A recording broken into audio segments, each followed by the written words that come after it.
Yeah, what's your view of social media? Because we've had something called the YouTube election, and then never again, and then we had the Twitter election.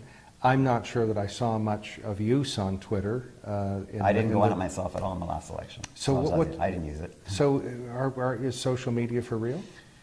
It's for real amongst a younger electorate. The problem is the younger electorate still doesn't show up to vote. So if you are targeting that group and you want to get that vote to put you over the top and get you a couple extra percentage points, then you got to spend some money in there and go after it. But generally speaking, they're still not voting.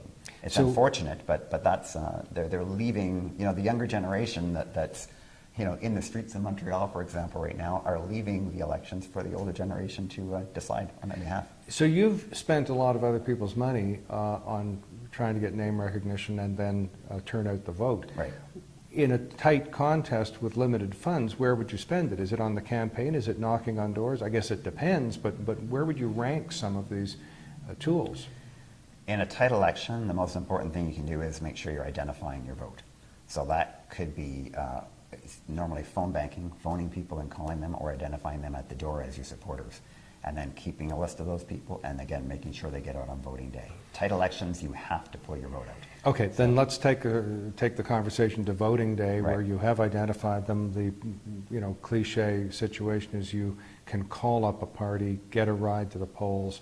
Party is calling up its identified vote, offering a trip to the polls. Right. Times have changed a bit, though, with people with only handheld devices and working shift work, and Yep. maybe being at work until 8 o'clock at night. So, but you've run a couple of election day machines, as far as I know, and you helped me when I was a commentator on TV by cell phone predict the outcome with about 2 polls open, just because Right. you saw so many volunteers Right. that you'd never seen before. So talk to me about election day and how you make that work for you.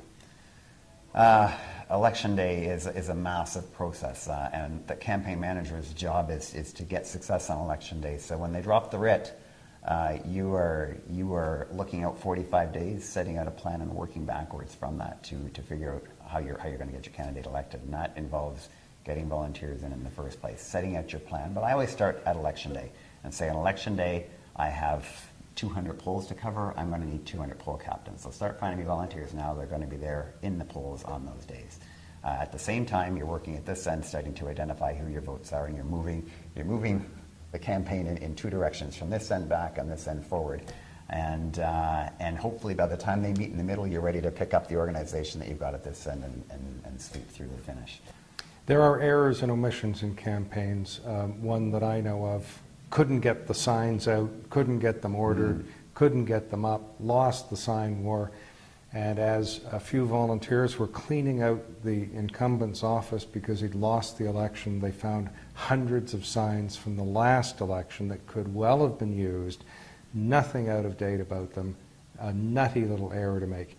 If I've made an error not asking you the right questions, tell me final pieces of advice or thoughts from you on the art of campaigning. Oh, goodness. For anyone considering getting into this game, the candidates themselves, I think they have to think hard about what they want to do with their life and what they want to accomplish. Going into politics, you better have something burning in your gut and telling you that I need to do this for this purpose.